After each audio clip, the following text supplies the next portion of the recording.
අයවන් හරි පුතාලා අපි ඉගෙන ගන්න යන්නේ අද මාකටිං පාඩමේන පෝපීස් වලින් වැදගත්ම කොටසක් වන මිල මිශ්‍රය කියන මාතෘකාව පිළිබඳව තමයි අපි ඉගෙන ගන්න යන්නේ. මේකට අපි කියනවා ප්‍රයිස් මික්ස් කියලා.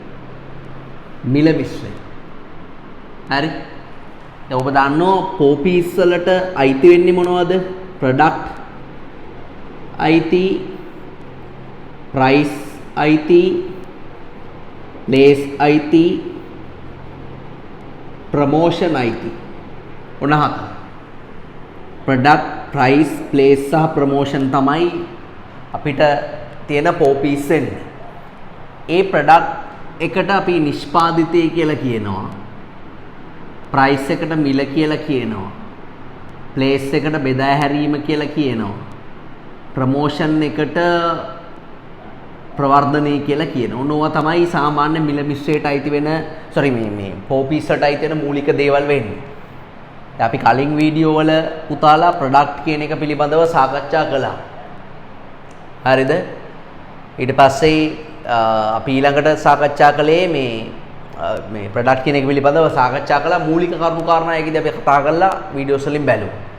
දැන් අපි මේ වීඩියෝ එකේදී පුතාලට බලාපොරොත්තු වෙන්නේ මිල කියන එක පිළිබඳව සාකච්ඡා කරන්න. මිල මිශ්‍රයේ තියෙන වැදගත්කම ඉතාලම කෙටියෙන් කිව්වොත් ඇත්තරම ආයතනයේට ආදායම කියන එකම මිශ්‍රය තමයි මිල මිශ්‍රය කියලා කියන්නේ. එකම P අකුර.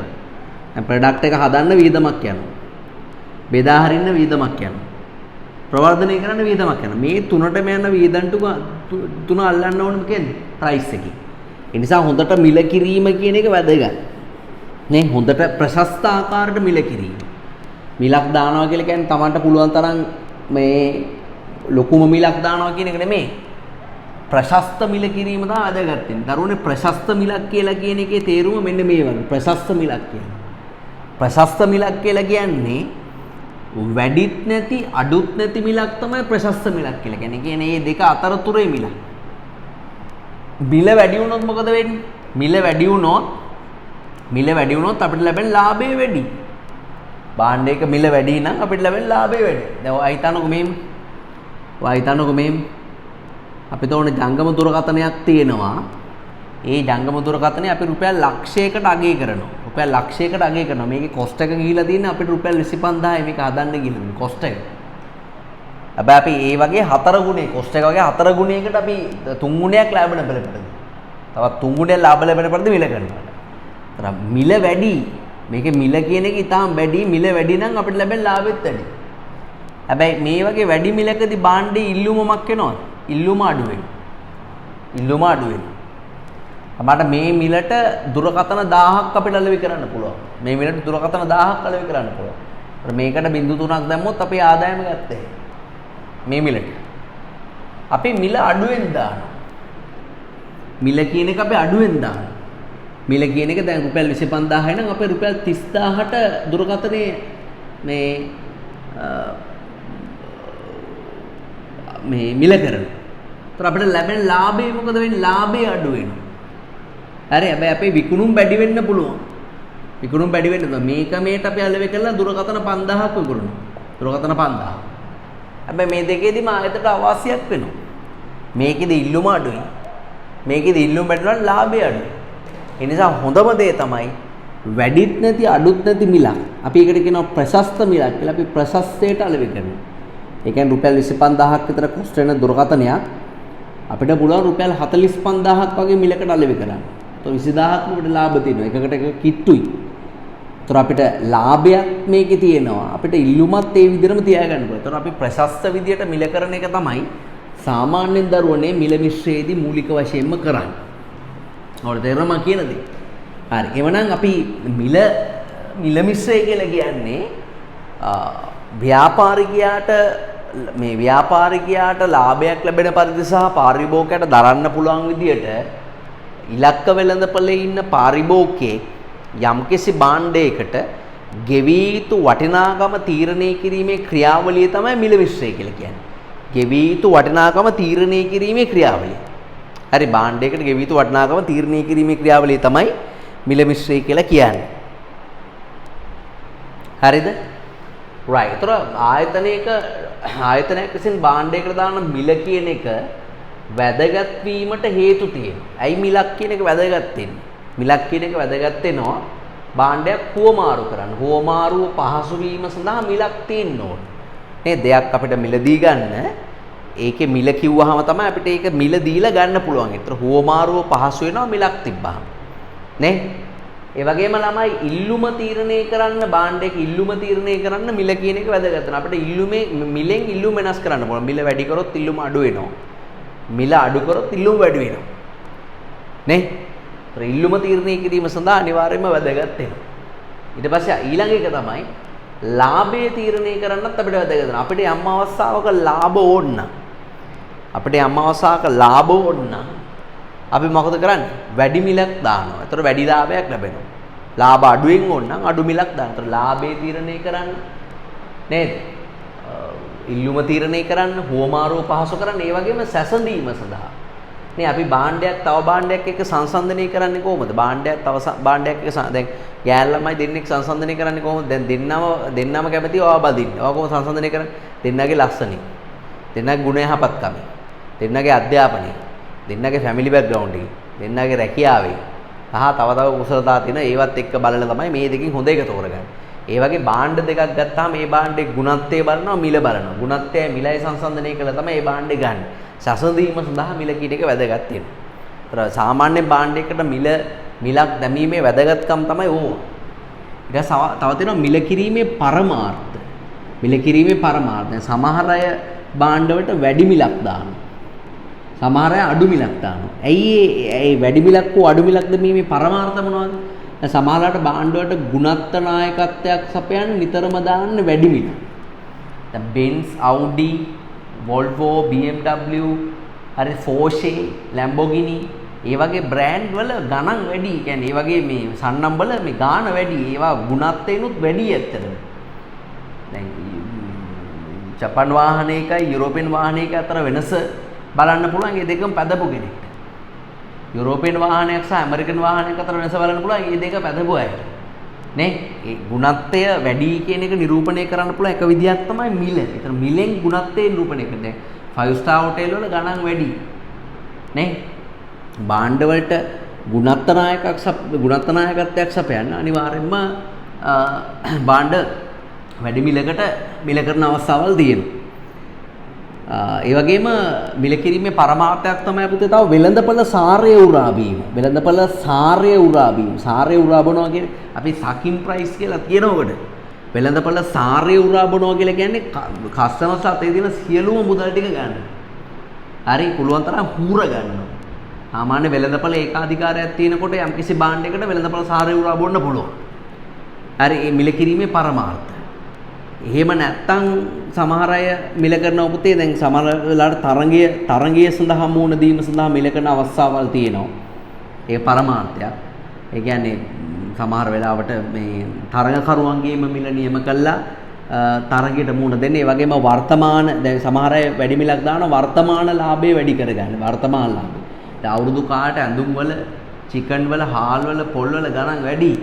ඒතර වර්තමාන ලාභය උපරිම කරන තමයි වැඩි මිලක් දාන්නේ. හරි දැන් සමහර අය වෙළඳපොලේ රැඳී සිටින්න. වෙළඳපොලේ රැඳී සිටීම සඳහා මොකද කරන්නේ? අඩු මිලක් දාන අවස්ථාවල් තියෙනවා. වෙළඳපොලේ රැඳී සිටීම සඳහා සමහර අය විකුණුම් වර්ධනය සඳහා අඩු මිලක් දානවා. මේ වගේ මිල කිරීමේ විවිධ පරමාර්ථ තියෙනවා.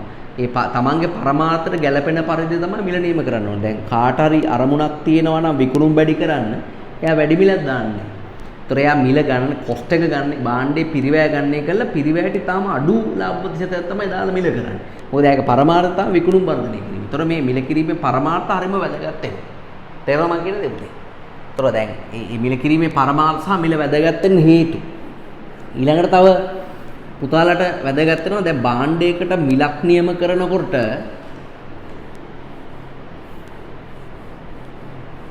හරි කිසියම් භාණ්ඩයකට මිලක් නියම කිරීමේදී අදාළ වන ප්‍රධාන සාධක බෙදන්න පුළුවන් කොටස් දෙකකට. හරි භාණ්ඩයකට මිලක් නියම කරනකොට අභ්‍යන්තර සාධක තියෙනවා ඒ වගේම බාහිර සාධක තියෙනවා. භාණ්ඩයකට මිලක් නියම කරනවා අභ්‍යන්තර සාධක තියෙනවා බාහිර සාධක තියෙනවා. දැන් එකක් තමයි අපේ සංවිධානයේ ප්‍රතිපත්ති. සම්පකාරයක් වගේ ආයතනයක් මිලක් නියම කරන් ටිකක් අඩු මිලක් දාන්න. ඊට පස්සේ භාණ්ඩයට යන පිරිවැය කොස්ට් එක. ඒ වගේම සංවිධාන වර්ගය අපේ සමාගම් වල මිල සාමාන්‍ය වැඩි.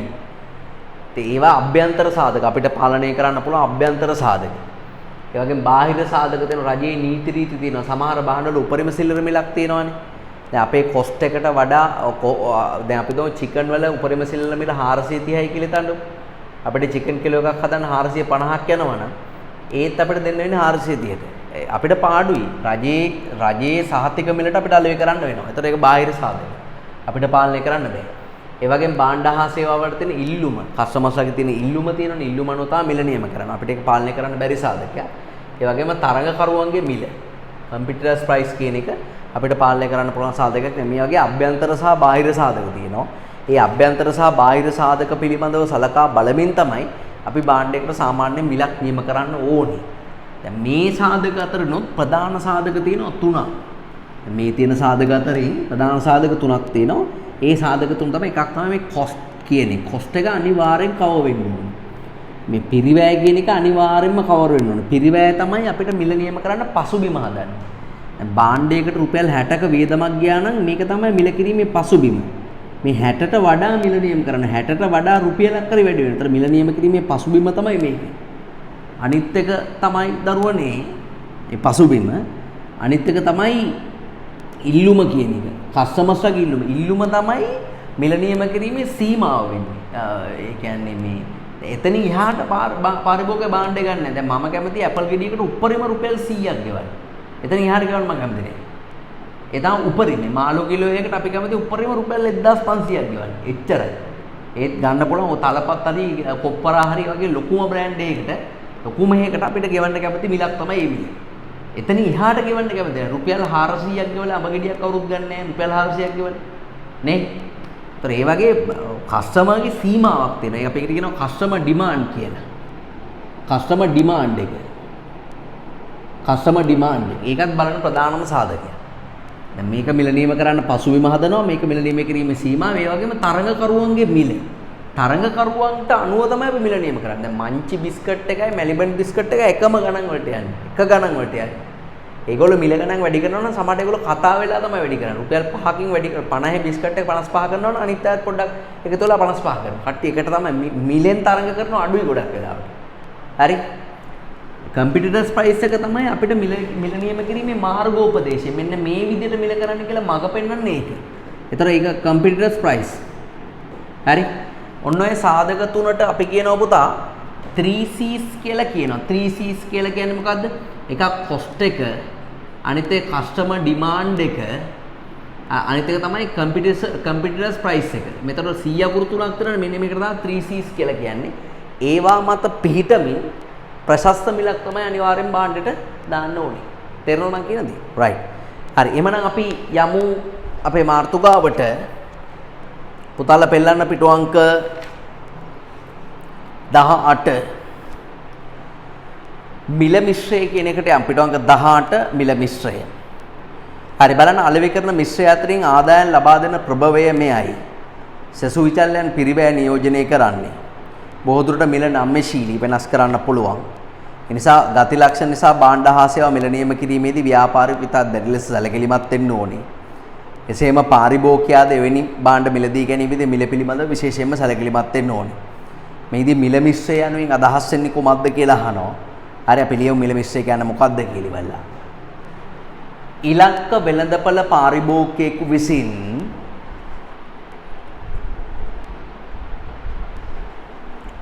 ඉලක්ක වෙළඳපළ පාරිභෝගිකයෙකු විසින්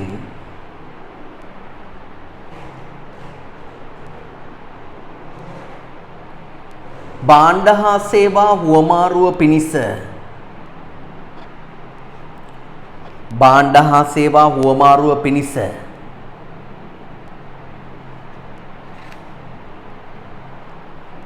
හුවමාරුව පිණිස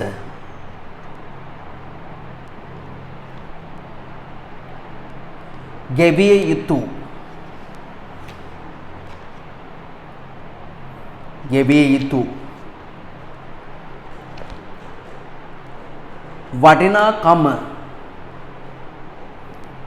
ගෙවිය යුතු වටිනාකම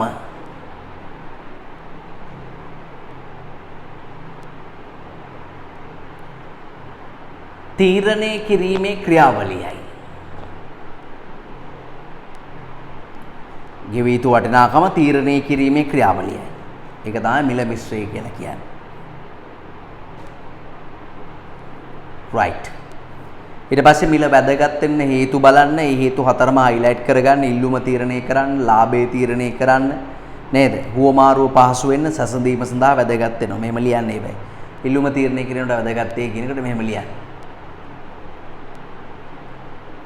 මිල අඩු වැඩි කිරීමෙන් ඉල්ලුම වෙනස් කළ හැක. මිල අඩු වැඩි කිරීමෙන් ඉල්ලුම වෙනස් කළ හැක. උදාහරණ ලියන්න.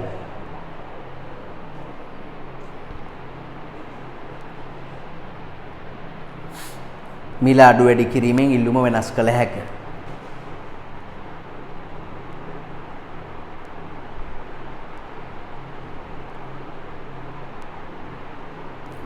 මිල අඩු වැඩි කිරීමෙන් ඉල්ලුම වෙනස් කළ හැක. උදාහරණ.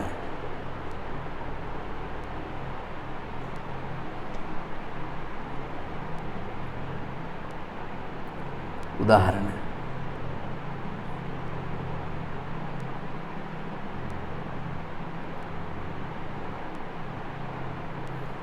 මිල වැඩි කිරීමෙන් ඉල්ලුම අඩුවන අතර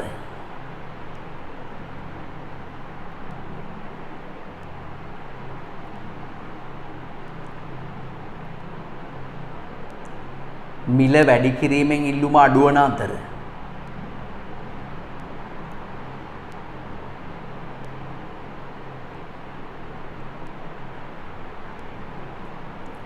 ඉල්ලුම අඩුවන අතර මිල අඩු කිරීමෙන්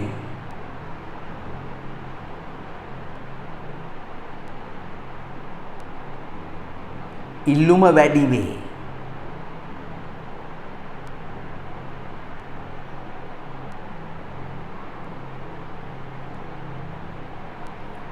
මිල අඩු කිරීමෙන් ඉල්ලුම වැඩි වේ.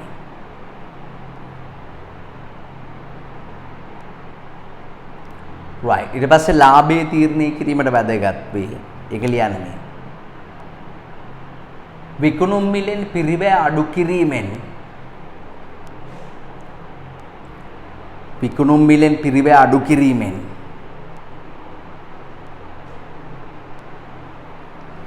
විකුණුම් මිලෙන් පිරිවැය අඩු කිරීමෙන්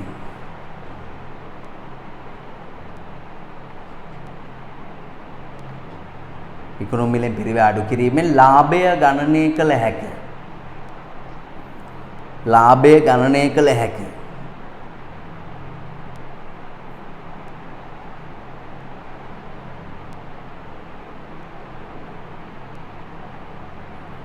ගණනය කළ හැක.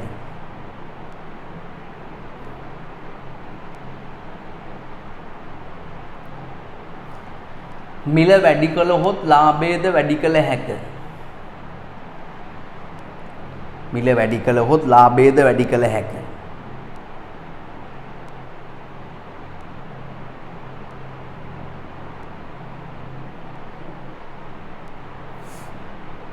right. ඊට පස්සේ තුන්වෙනි එකට යමු හුවමාරු පාස් වීම සඳහා වැදගත් වේ. ඒක ලියන්න. භාණ්ඩයක් මිලදී ගැනීමට පෙර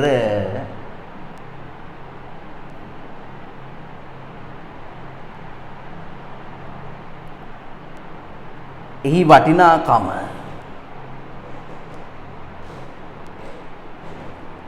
භාණ්ඩයක් මිලදී ගැනීමට පෙර එහි වටිනාකම මැනිය යුතුය.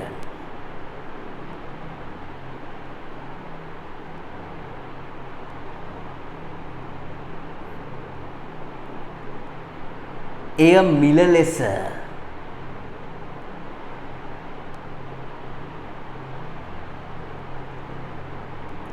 එය මිල ලෙස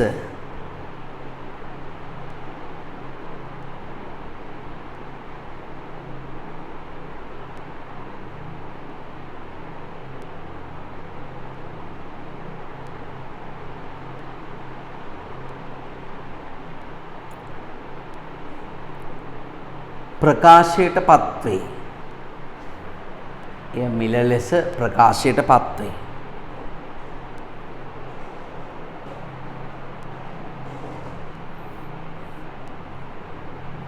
ප්‍රකාශයට පත්වේ. එම මිල ගෙවීමෙන්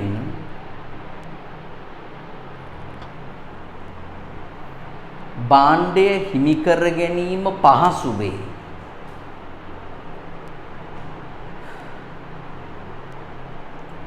එම මිල ගෙවීමෙන් භාණ්ඩය හිමි කර ගැනීම පහසු වේ.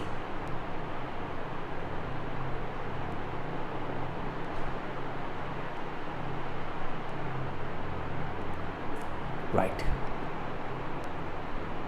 ඊට පස්සේ සාපේක්ෂව සැසඳීම සඳහා එක් භාණ්ඩයක්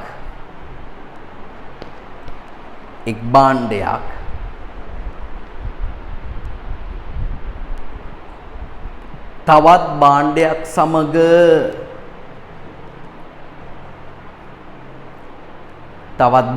සමග සැසඳීමේදී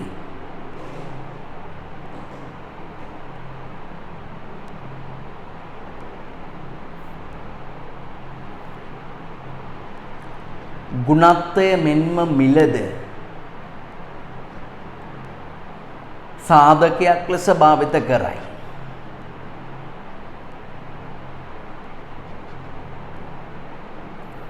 ගුණත්වය මෙන්ම මිලද සාධකයක් ලෙස භාවිත කරයි.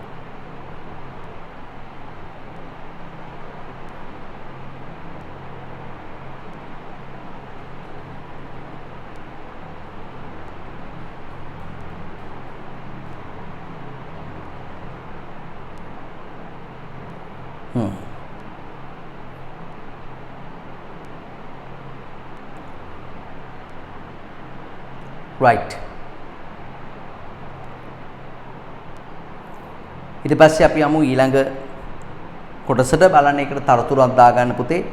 භාණ්ඩයකට මිලක් නියම කිරීමේ පරමාර්ථ මම ඔයාලට පැහැදිලි කළා. එක්ක වැඩි මිලක් හෝ අඩු මිලක් තමයි දාන්නේ. වැඩි මිලක් දානවා වෙළඳපළ සාරය උරා බොන්න. එහෙම නැත්නම් වර්තමාන ලාභය උපරිම කරන්න භාණ්ඩයට ගුණත්ව නායකත්වයක් සපයන්න. හරි. අඩු මිලක් දානවා එක්ක වෙළඳපළේ රැඳී සිටින්න. එහෙම නැත්නම් විකුණුම් උපරිම කළා වෙළඳපළ කොටස වර්ධනය කරගන්න. අඩු හෝ වැඩි මිලක් තැමීමේ පරමාර්ථ තමයි එතන තියෙන්නේ.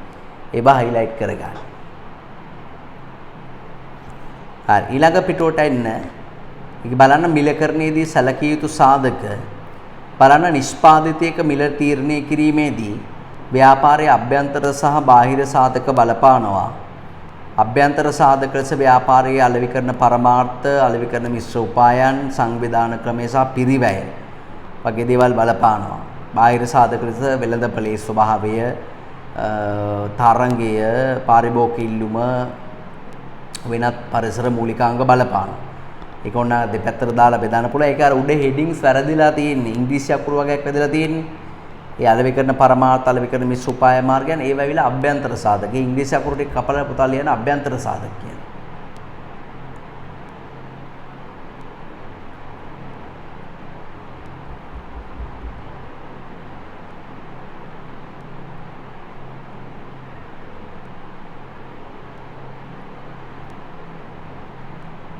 ඒ වගේම එහා පැත්තට ගිහිල්ලා ඒක ලියන්න බාහිර සාධක කියලා. ඒක ලියන්න බාහිර සාධක කියලා.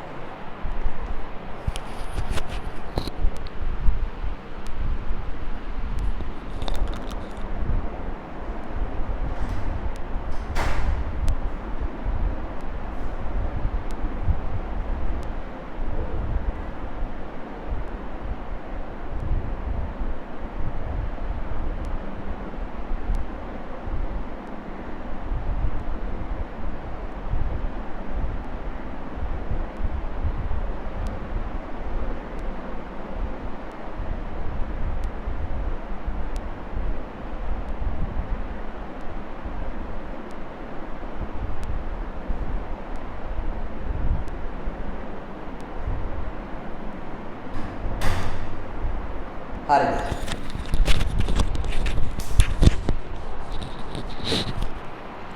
හරිද? right. ඊට පස්සේ question එකට යමු පිටු අංක 19 question එකට යමු. භාණ්ඩයකට මිලක් නියම කිරීමේ ක්‍රමයක් තෝරා ගැනීමේදී සලකා බැලිය යුතු 3C's යනුවෙන් අදහස් වන්නේ කුමක්ද කියලා අහනවා. හරිද? භාණ්ඩයකට මිලක් නියම කිරීමේ ක්‍රමයක් තෝරා ගැනීමේදී සලකා බැලිය යුතු 3C's යනුවෙන් කුමක් අදහස් වන්නේද කියලා අහනවා. ඒක ලියන්න මේ. පළවෙනි එක ලියන්න පිරිවැය.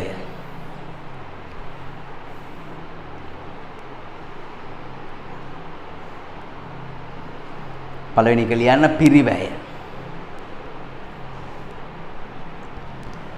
පිරිවැය කියලා ඉස්සරහින් ලියන්න cost කියලා පුතේ. cost. 3C ඉස්සෙල්ලා පළවෙනි C අකුර cost.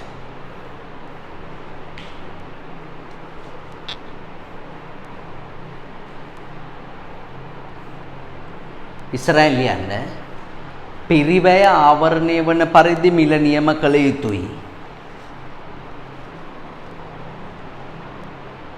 පිරිවැය ආවරණය වන පරිදි මිල නියම කළ යුතුයි.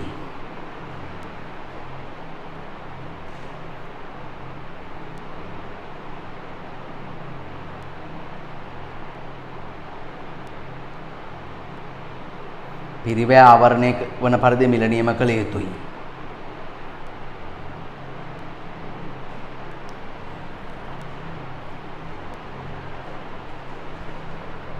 මෙය මිල කිරීමට අවශ්‍ය පසුබිම සකසයි. බෑග්ග්‍රවුන්ඩ් එක දෙන්නේ පිරිවැයයි.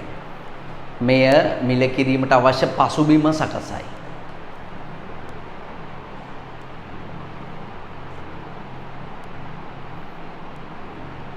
පසුබිම සකසයි.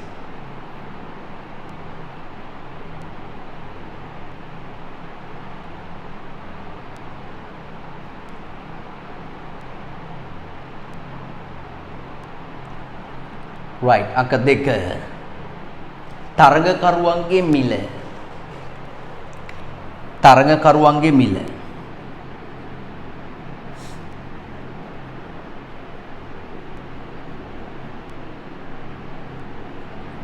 competitors price. competitors price. එකක් ලියන්න ඉංග්‍රීසි වලින්. තරගකරුවන්ගේ මිල. ලියන්න මේ. තරගයට මුහුණ දිය හැකිවන අයුරින් මිල කළ යුතුය.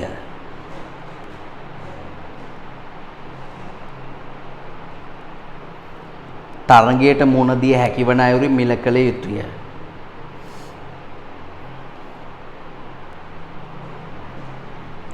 මිල කළ යුතුය.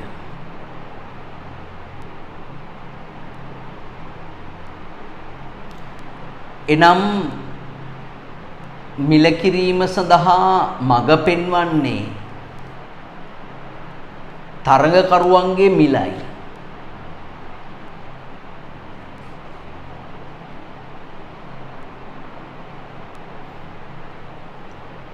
මිල කිරීම සඳහා මඟ පෙන්වන්නේ තරගකරුවන්ගේ මිලයි.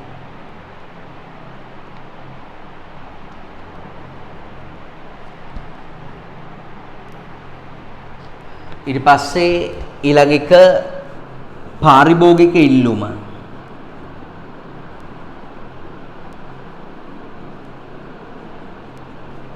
customers demand. පාරිභෝගික ඉල්ලුම.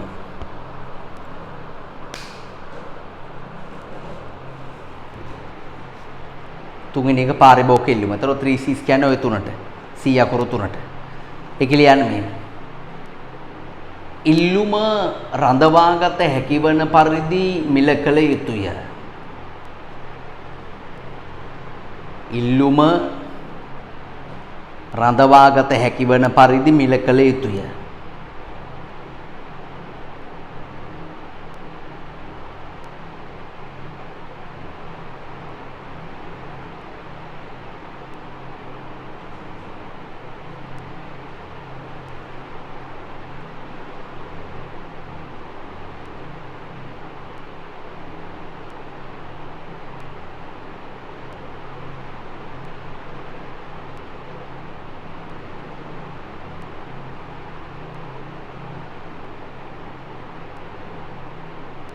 මිල කළ යුතුය.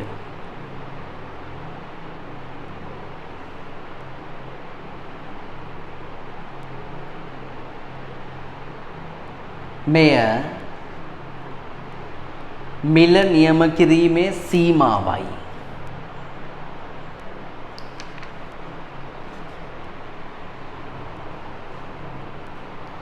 මෙය මිල නියම කිරීමේ සීමාවයි.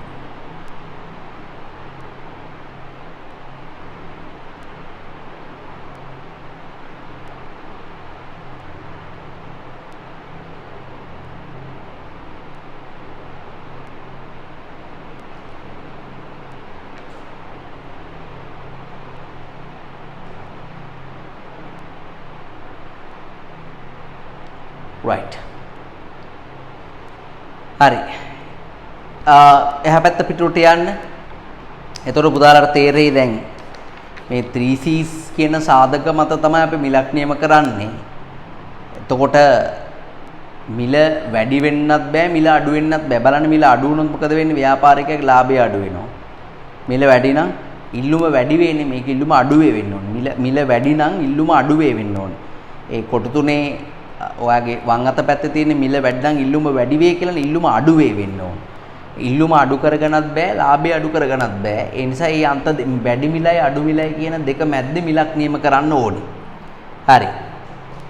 ඊට පස්සේ අපි ප්‍රධාන මිල කිරීමේ ක්‍රමවලට යමු. ප්‍රධාන මිල කිරීමේ ක්‍රම අපේ මාතෘකාව. ප්‍රධාන මිල කිරීමේ ක්‍රම.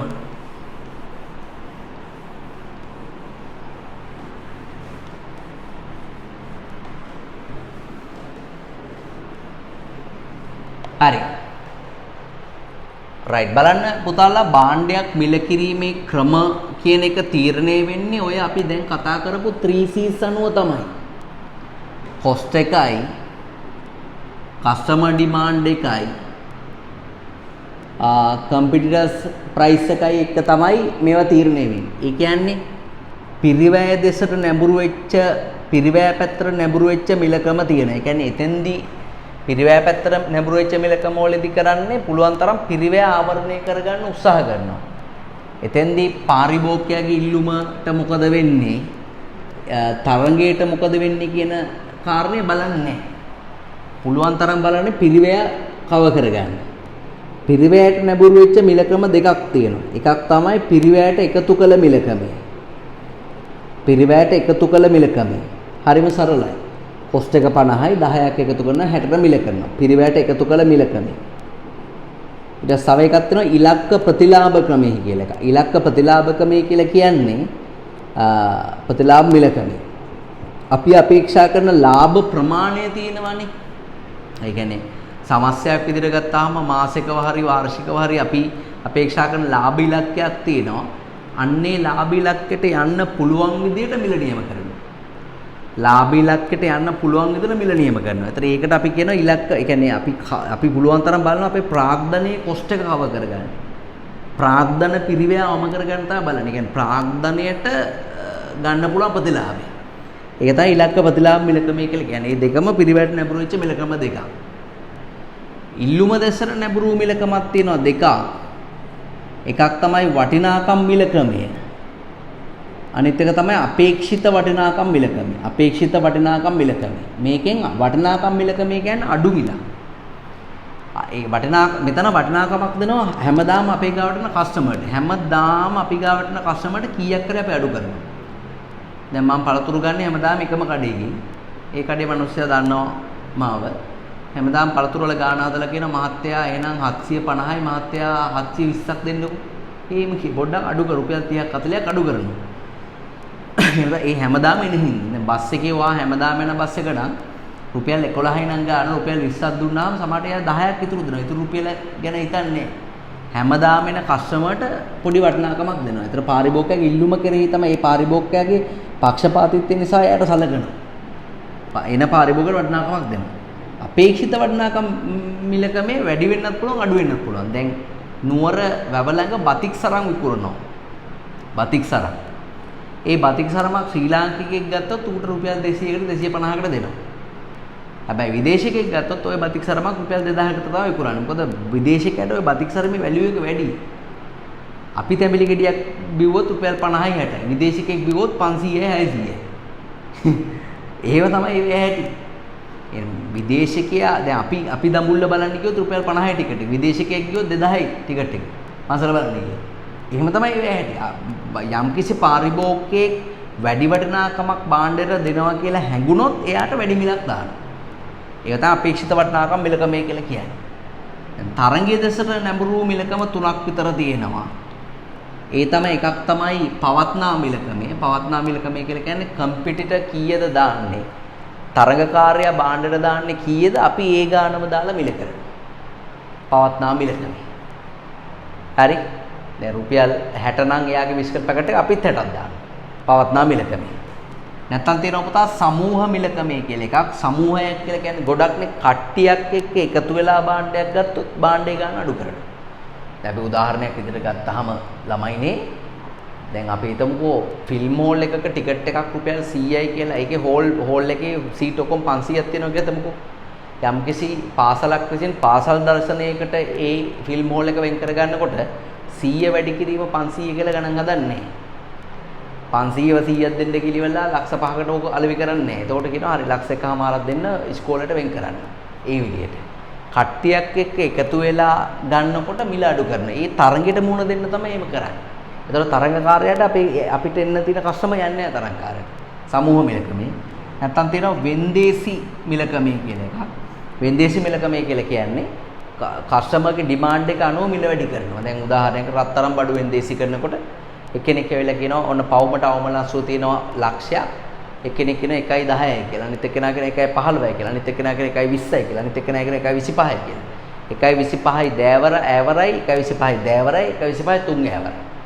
ඒ විදිහට ඒක මේ වෙන්දේසි ඉවර කරනවා. ඒ විදිහට ඒ කියන්නේ කස්ටමර්ගේ ඉල්ලුම අනුව මිල නියම කරනවා. ඒකෙත් වෙන්දේසි ක්‍රමයේ තියෙන ලන්දේසි වෙන්දේසි ක්‍රමයේ සහ ඉංග්‍රීසි වෙන්දේසි ක්‍රමයේ ඒ වගේම සීල් තැබූ මිල ක්‍රමයේ කියලා එකකුත් තියෙනවා. සීල් තැබූ මිල ක්‍රමයේ කියලා කියන්නේ ටෙන්ඩර් ක්‍රමයට.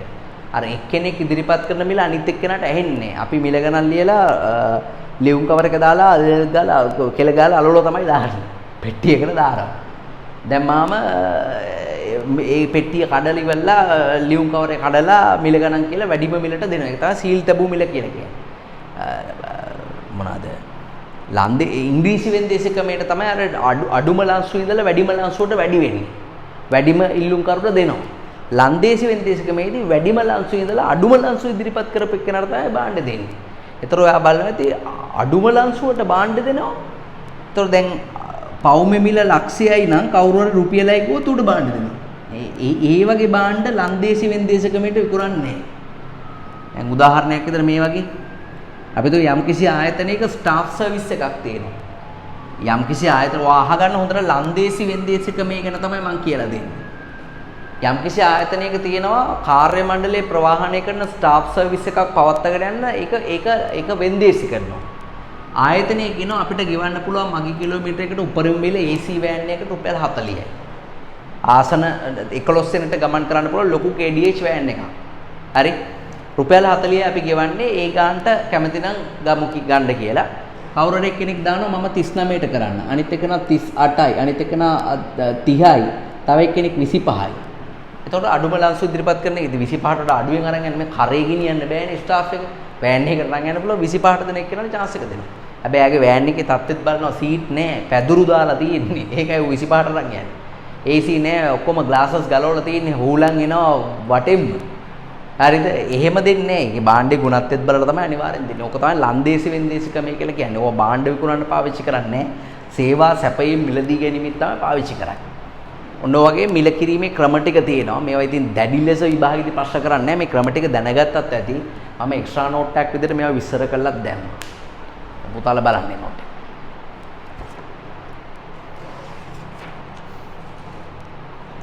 ප්‍රධාන මිල කිරීමේ ක්‍රම පිටාංක 20.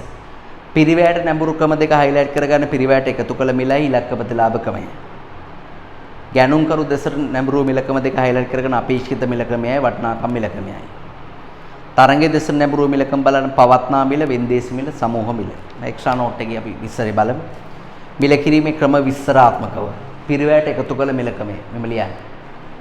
පිරිවැය ගණනය කර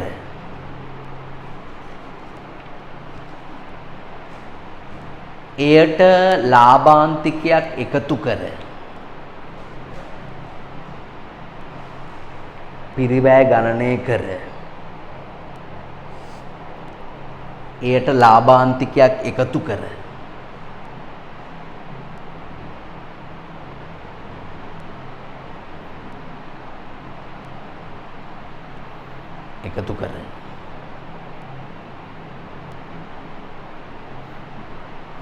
මිල නියම කරයි.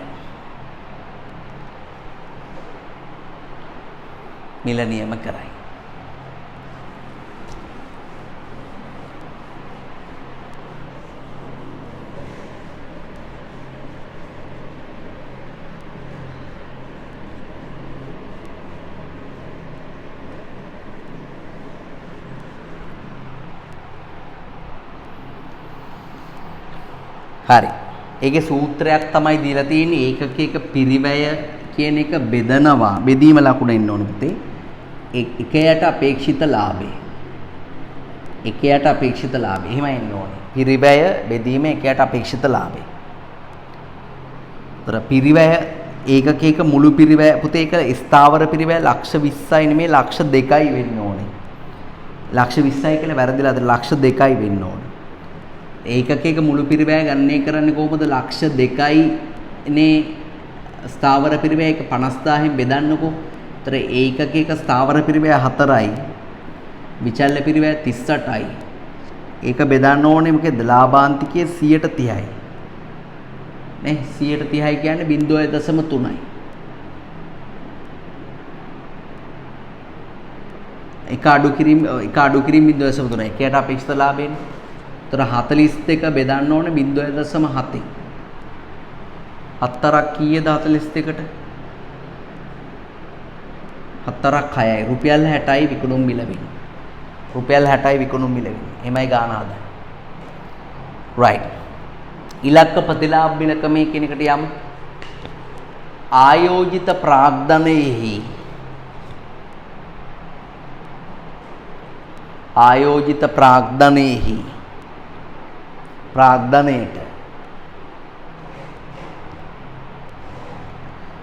අපේක්ෂා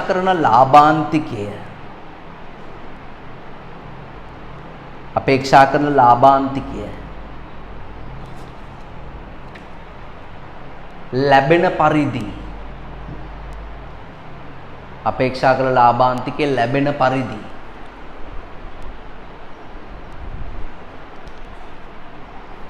මිල නියම කිරීමයි. අපේක්ෂිත ලාභාන්තිකය ලැබෙන පරිදි මිල නියම කිරීමයි.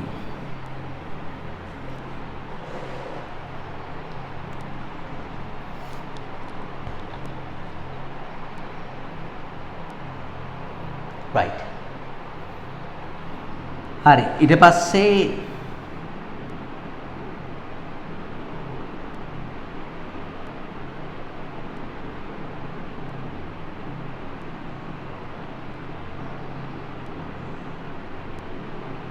ගානක් හදන්න තියෙන්නේ.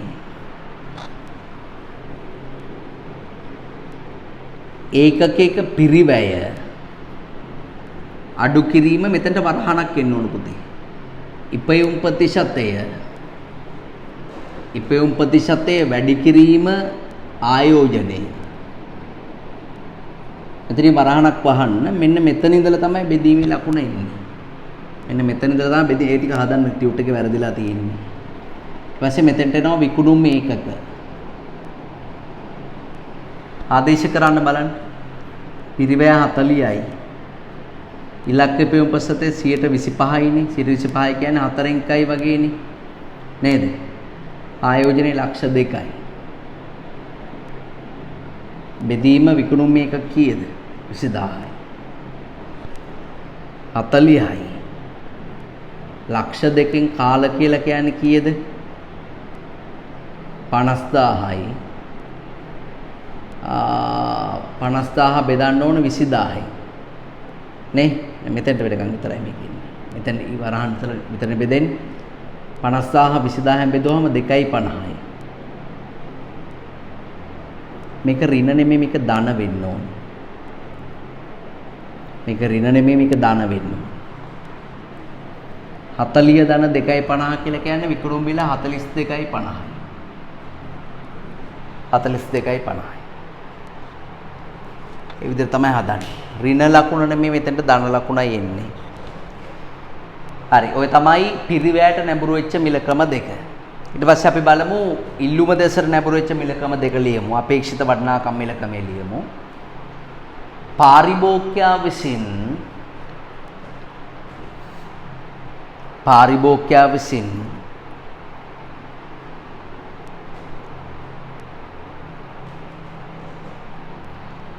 කිසියම් නිෂ්පාදිතයක් සඳහා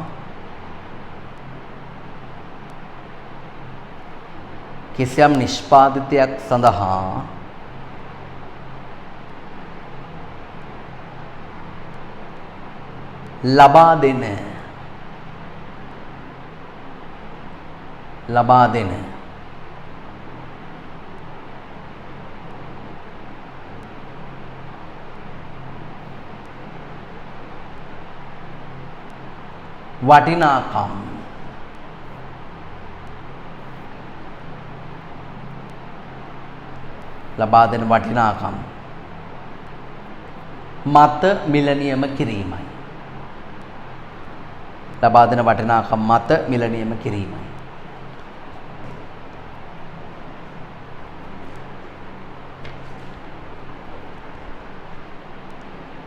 උදාහරණ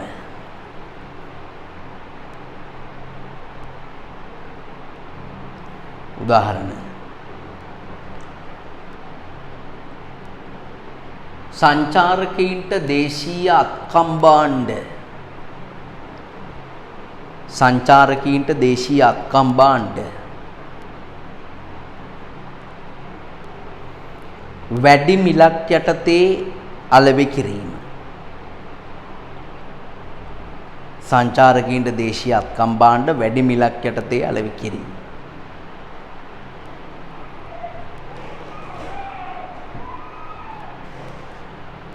ඊට පස්සේ වටිනාකම් මිල ක්‍රමය.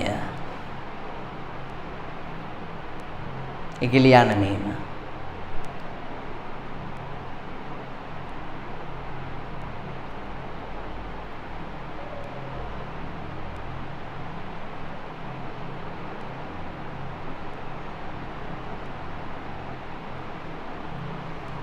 පක්ෂපාතී ගැනුම්කරුවන් විසින්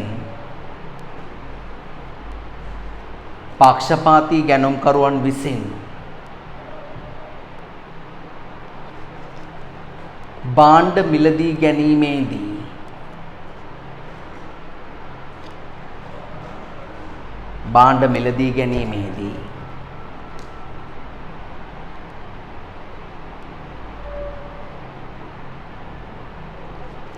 සාපේක්ෂව අඩු මිලක් නියම කිරීමයි.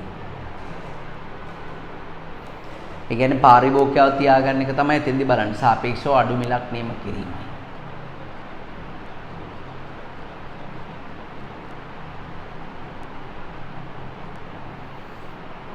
හරි. ඊට පස්සේ තනිකරම තියෙන්නේ මොකද්ද? තරංගයේ දෙසර නැඹුරු වෙච්ච මිලකම බලන්න පවත්නා මිලකමේ වෙළඳපොලේ තරංගකාරී භාණ්ඩ සඳහා පවත්නා මිල පදනම් කරගෙන මිල නියම කිරීම හයිලයිට් කරගන්න. දැනට තියෙන ගාණ දානවා. සමූහ මිලකමේ බලන්න කණ්ඩායමක් එකතු වී වැඩි භාණ්ඩ හා සේවා ප්‍රමාණයක් මිලදී ගැනීමේදී ඒකකයකට අය කරන මිල ගණන් අඩු කිරීමයි හයිලයිට් කරගන්න. මම ඒවට උදාහරණ දුන්නා. අනිත් එක වෙන්දේසි මිලකමය.